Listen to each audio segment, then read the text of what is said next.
মুখ্যমন্ত্রীর ঘোষণা অনুযায়ী নতুন প্রকল্পে সামিল হলো যুব শক্তি ভরসা কার্ড। এই যুব শক্তি ভরসা প্রকল্পে কারা আবেদন করতে পারবে, একই সাথে এই মুহূর্তে অফিসিয়াল তথ্য জানাবো কারা এই প্রকল্পের সুবিধা পাবে না। আপনাদের যোগ্যতা না থাকলে আপনারা পাবেন না। একই সাথে এই মুহূর্তে দাঁড়িয়ে আপনাকে কি করে নিতে হবে, না হলে যুবশক্তি ভরসা প্রকল্পে আপনি মাসে 3,000 টাকা পেতে পারবেন না। কারা পাবেন সমস্তটা বলবো, যেমন এখানে দেখতে পাচ্ছেন কারা পাবে না সেটা বলবো। কোথাও আপনাদের এই ভিডিও এরকম পাবেন না যে অ্যাকচুয়াল বলবো কারা পাবেন না। কারা পাবেন সেটা বলবো। 3,000 টাকা অ্যাকচুয়ালি কারা পাচ্ছেন এবং 4,500 টাকাও কারা পাবেন সেটাও বলবো, যে অনুযায়ী অ্যানাউন্সমেন্ট হয়েছে ঘোষণা অনুযায়ী সে অনুযায়ী। একই সাথে এ নতুন যে প্রসেস সেটা অনলাইন না অফলাইন বা কিভাবে আপনি আবেদন করবেন, একই সাথে কারা অ্যাপ্লাই করতে পারবে, অনেকে পারবে না অ্যাপ্লাই করতে, ঠিক আছে। একই সাথে অনেকের অ্যাপ্লাই করতেও হবে না, এরকমও বিষয়টা আসছে, কাদের ক্ষেত্রে অ্যাপ্লাই করতে হবে না। একই সাথে এখন আপনাকে কি করতে হবে সরকারি ঘোষণা অনুযায়ী, সমস্তটা বিস্তারিত এই ভিডিওতে আপনাদের সঙ্গে আলোচনা করব এবং রাজ্যের মন্ত্রীগণ এবং রাজ্যের মুখ্যমন্ত্রী এ নিয়ে কী জানালো সেটাও বিস্তারিত আপনাদের সঙ্গে আলোচনা করব। কাজেই ভিডিওটি প্রথম থেকে শুরু করে শেষ পর্যন্ত ওয়াচ করুন। আপনি যদি পশ্চিমবঙ্গের স্থায়ী বাসিন্দা হয়ে থাকেন, তার আগে আপনাদের প্রত্যেকের কাছে অনুরোধ, যারা সাবস্ক্রাইব করেনি তারা এই যে সাবস্ক্রাইব বাটনে ক্লিক করে বেল আইকনে ক্লিক করে অল নোটিফিকেশনে ক্লিক করে রাখুন। এখানে আপনাদের জন্য সমস্ত অথেন্টিক ইনফরমেশান আপনাদের দিয়ে থাকি, যাতে আপনারা সরকারি স্কিমের সমস্ত সুবিধা নিতে পারেন। একই সাথে সরকারি যে বা বেসরকারি যে আবেদনগুলো চলে সেই আবেদনগুলোতেও আপনারা যাতে নিয়োগ করতে পারেন। অনেকেই আমাকে SMS করেছেন, একজন দুজন এই সপ্তাহের মধ্যেই নিয়োগ প্রক্রিয়া হাতে পেয়েছেন, তাদেরকে কংগ্রাচুলেশন। আর বাদবাকি যারা সাবস্ক্রাইব করোনি তারা সাবস্ক্রাইব করে রাখো, তোমাদের জন্য, আমার পশ্চিমবঙ্গের ভাই বোনদের জন্যই এই চ্যানেল, সেই কারণে অবশ্যই সাবস্ক্রাইব করে রেখো। একে একে বিস্তারিত আলোচনা করি। এখানে প্রথম যে বিষয়, যে কারা আবেদন করতে পারবে, অনেকে জানো অনেকে জানো না, জেনে নাও। প্রথম হচ্ছে পশ্চিমবঙ্গের স্থায়ী বাসিন্দা হতে হবে। মোট কথা হচ্ছে পশ্চিমবঙ্গের স্থায়ী বাসিন্দা আমি কীভাবে বুঝবো, তোমার কাছে ভোটার কার্ড থাকতে হবে, ভোটার কার্ড থাকতে হবে। ভোটার কার্ড যদি থাকে তাহলে তুমি পশ্চিমবঙ্গের স্থায়ী বাসিন্দা। দ্বিতীয় হচ্ছে তোমার এই মুহূর্তে যখন তুমি আবেদন করবে, হয়তো আগে জব করতে কোনো অসুবিধা নেই, বা পরে জব করছো কোনো অসুবিধা নেই, যখন তুমি আবেদন করছো তখন তোমার কাছে জব থাকা চলবে না, তোমাকে আনএমপ্লয় হতে হবে। অনেকে জব করছো তাও টাকা পাবে, তাও আবেদন করতে পারবে। কারা সেটা বলবো। অনেকের মধ্যে কনফিউশন আছে, আমি প্রাইভেট জব করি তাহলে কি আমি আবেদন করতে পারবো, সেটাও বলবো। একই সাথে ছেলে মেয়ে প্রত্যেকেই কিন্তু আবেদনযোগ্য। অনেকে জিজ্ঞাসাবাদ থাকে যে তোমার হচ্ছে অন্নপূর্ণা ভাণ্ডার তো মেয়েদের জন্য, তাহলে এটা কি শুধুমাত্র ছেলেদের জন্য? তা না, এটা পশ্চিমবঙ্গের সকল বেকার শিক্ষিত যুবক যুবতীর জন্য কিন্তু এই প্রকল্প চালু করা হয়েছিল।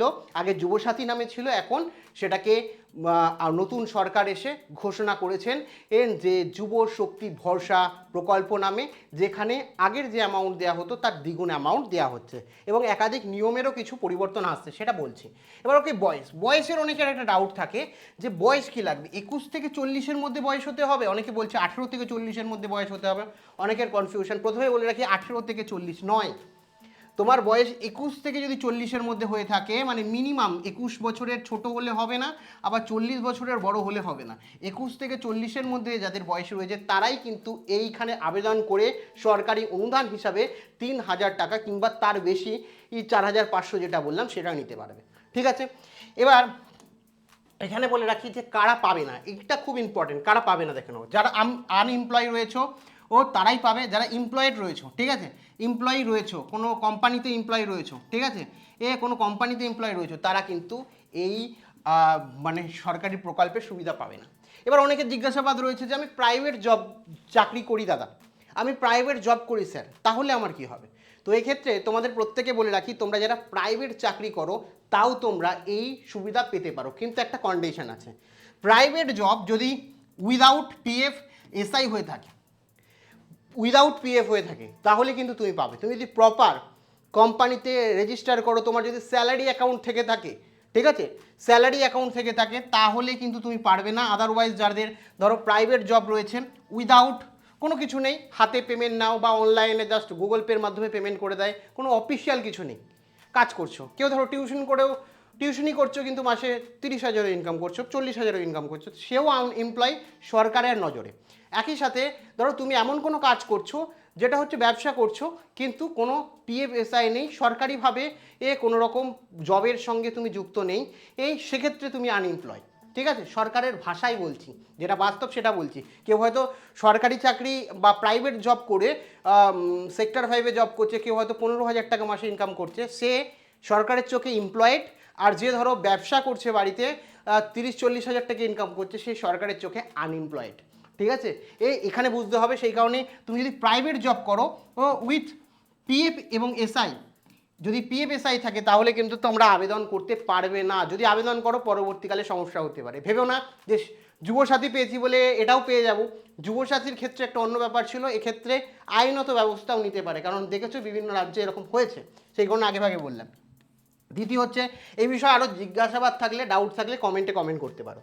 গভর্নমেন্ট জব, সরকারি যারা চাকরি করে তারাও কিন্তু এই জবের সুবিধা পাবে না। সরকারি যারা চাকরি করছে তারাও কিন্তু এই এখানে অ্যাপ্লাই করতে পারবে না, তোমরা জানো। এবার বলে রাখি যে শিক্ষাগত যোগ্যতা কি। শিক্ষাগত যোগ্যতা হচ্ছে 10 পাস, মাধ্যমিক পাস যদি করে থাকো, মাধ্যমিক পাসের সার্টিফিকেট যদি তোমাদের থেকে থাকে, ঠিক আছে, মাধ্যমিক পাস যদি করে থাকো, মাধ্যমিকের পাসের সার্টিফিকেট যদি থেকে থাকে, তাহলেই কিন্তু তোমরা আবেদনযোগ্য। কেমন? এবার বলে রাখি এখানে কি কি ডকুমেন্ট লাগবে। আগে ডকুমেন্ট হচ্ছে তোমার আধার কার্ড লাগবে, কেমন, তারপরে ভোটার কার্ড লাগবে। এখানে অনেকের ভোটার কার্ডে নাম নেই, ভোটের এই মুহূর্তে নাম আসেনি, তারা কিন্তু এই সুবিধা পাবে না। তোমাদের ভোটার কার্ড থাকতে হবে, ভোটার অরিজিনাল কার্ড থাকতে হবে। এবং এইবার 2026-এ ভোট দিয়েছো কিংবা ভোটে নাম উঠেছে, এখন অনেকের অ্যাডজুডিকেশন আছে, রিলেট হয়ে গেছে, তাদের কিন্তু হবে না। ভোটার কার্ডে নাম থাকতে হবে, ভোটে নাম থাকতে হবে। এবং বয়সের প্রমাণপত্র দিতে হবে। আমি যে বললাম যে 21 থেকে 40-এর মধ্যে বয়স হতে হবে, তার মধ্যে যে তোমার বয়স তার অনুযায়ী বয়সের প্রমাণপত্র হিসাবে বার্থ সার্টিফিকেট দিতে পারো, কিংবা মাধ্যমিকের যে আধার কার্ড আছে, মাধ্যমিকের যে অ্যাডমিট কার্ড আছে সেই অ্যাডমিট কার্ড দিতে পারো, এবং একটা ছবি লাগবে তোমাদের। ঠিক আছে, এছাড়া যে তুমি 10 পাস করেছো, 10 পাসের তোমার মার্কশিট বা সার্টিফিকেট দিতে হতে হবে। তারপরে তোমার ব্যাংকে যে টাকাটা ঢুকবে, যে ব্যাংকে ঢোকাতে যাও তার পাসবুক দিতে হবে। এই সমস্ত ডকুমেন্টেশন দিয়ে কিন্তু তোমাকে আবেদন করতে হচ্ছে, অনলাইন কিংবা অফলাইনে। এবার বলে রাখি যে সরকারি অনুদান 3,000 টাকা কবে পাবে। রাজ্যের মুখ্যমন্ত্রী জানিয়ে দিয়েছে যে 3,000 টাকা করে পাবে প্রতি মাসে, এবং সেটা হচ্ছে 1 জুন থেকে অ্যাকাউন্টে ঢুকবে। তাহলে কবে থেকে আবেদন শুরু হবে বলছি, 1 জুন থেকে তোমাদের এই সমস্ত বিষয় শুরু হচ্ছে।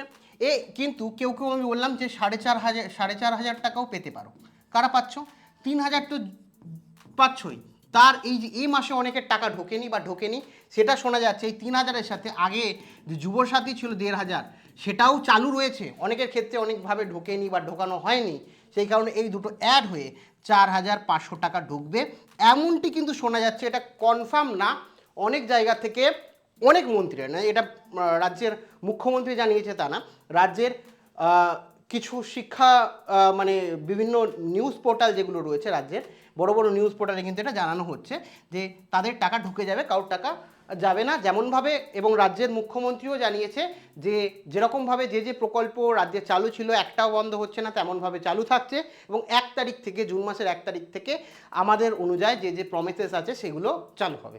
তো জুন মাসের 1 তারিখ থেকে এই প্রকল্প চালু হলে 3,000 টাকা, আর আগে এবার যারা না পাচ্ছ তারাও কিন্তু 1,500, টোটাল তোমার 4,500 টাকা কিন্তু তোমরা পাবে, যারা এই মাসে টাকা পাবে না। কারা এই মাসে যুবসাথী টাকা অনেকে পেয়েছে, কারা পেয়েছে অবশ্যই জানিও। ঠিক আছে, এবার হচ্ছে আপনাকে এখন কি করতে হবে।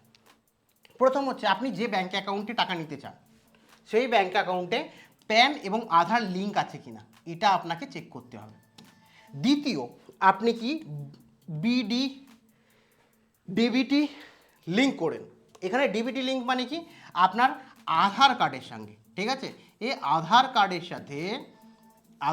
সাথে আপনার কোন ব্যাঙ্ক অ্যাকাউন্ট লিঙ্ক আছে। আপনার ধরুন ব্যাঙ্ক অনেকগুলো আছে, SBI অ্যাকাউন্ট করা আছে, পাঞ্জাব ন্যাশনাল অ্যাকাউন্ট করা আছে, অ্যাক্সিস ব্যাঙ্ক অ্যাকাউন্ট করা আছে, আপনি ধরুন তোমার ব্যাঙ্ক অফ ইন্ডিয়া অ্যাকাউন্ট করা আছে। তো বিভিন্ন অ্যাকাউন্ট আপনার রয়েছে, কিন্তু ডিবিটির সাথে কোনটা লিঙ্ক করা আছে, SBI লিঙ্ক করা আছে, তোমার হচ্ছে পাঞ্জাব ন্যাশনাল ব্যাঙ্ক লিঙ্ক করা আছে, না Indian post payment bank link করা আছে। যেমন আমার বন্ধুর ক্ষেত্রে কি হয়েছে, এখানে ইন্ডিয়ান পোস্ট পেমেন্ট ব্যাঙ্কে সে অনেক আগে অ্যাকাউন্ট করেছিল, অনেক আগে, প্রায় মোটামুটি ধরে রাখো 5-7 বছর আগে, যেখানে কোনোদিন লেনদেনই সে করেনি, কিন্তু সেটা ডিবিটি লিঙ্ক হয়ে গেছিলো এবং সেই অ্যাকাউন্টে টাকা ঢুকেছে, তারপরে সেই অ্যাকাউন্টটা চালু করে সেই টাকাকে উইথড্রল করেছে।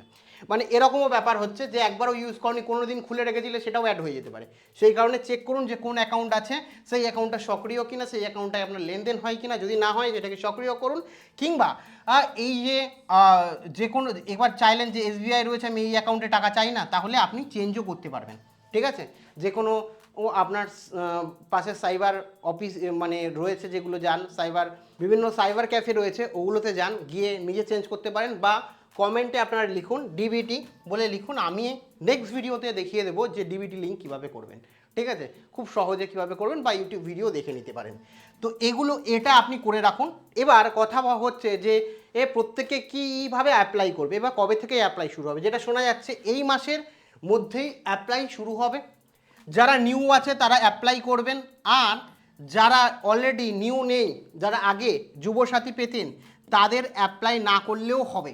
এখন এটা কনফার্ম কিনা সে না, কিন্তু যেটা শোনা যাচ্ছে যে, এবং আমরা যেটা দেখেছি যে কেন্দ্রের বা এই যে সরকার, এই সরকার যত প্রকল্প দিয়েছে অন্যান্য রাজ্যে, সমস্তটাই বেশিরভাগ ক্ষেত্রেই অনলাইনে হয়েছে, অফলাইনে খুব কম হয়েছে। এবং আমরা দেখেছি আধার কার্ড হোক ও যে কোনো কিছুই কিন্তু অনলাইনে হয়েছে। এতদিন ধরে রাজ্য সরকার অনেক কিছুই অফলাইন করেছিল, আগের রাজ্য সরকার, কিন্তু এখন নতুন সরকার কিন্তু অনলাইনের দিকেই এগিয়ে যাবে এবং অনলাইনেই সমস্ত প্রক্রিয়া সম্পন্ন করবে, অনলাইন ওয়েবসাইটের মাধ্যমে।